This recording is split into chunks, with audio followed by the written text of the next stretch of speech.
New South Wales farmers are demanding more be done to stop the southward march of red fire ants. The invasive species has jumped the Queensland border for the first time, sparking an emergency biosecurity response.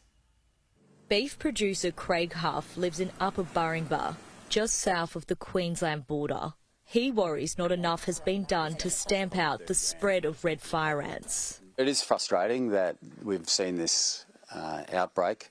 It does show that there's cracks in the system and there's a lot more that needs to be done.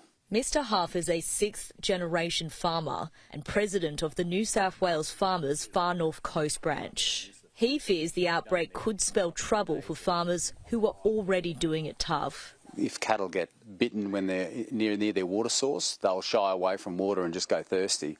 So that's the extent of the harm they can do to the welfare of livestock. The super pests were first detected in Brisbane in 2001 and have rapidly spread south through the Gold Coast. The Farming Association is blaming ineffective management for failing to stop the species from crawling into New South Wales. There's a general feeling in the farming community that the New South Wales government may not have done enough, given that we do have an outbreak.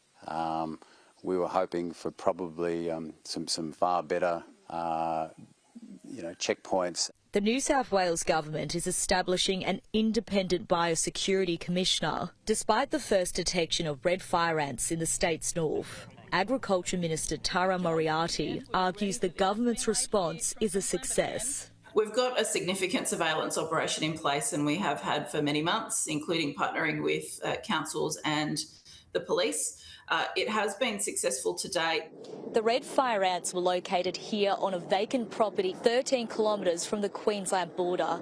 Authorities are now working on where they came from and if biosecurity laws were breached.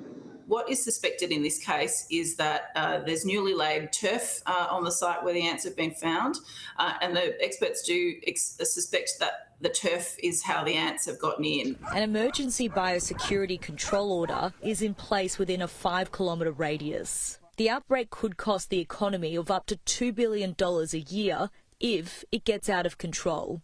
It's very alarming that a mature queen is potentially in these nests. It shows that they have been there for a while, and it shows the need to really step up surveillance in northern New South Wales. The Invasive Species Council is calling for $600 million allocated in federal funding for eradication to be reviewed. New South Wales contributed $95 million and Queensland allocated $61 million. We think that there needs to be a reconsideration of the amount of funds and resources that are being made available. We also think that the remaining states and territories need to hurry up and get into gear and commit their portion, their fair share of the funding. Before it becomes a case of too little, too late. Lauren Forbes, Sky News.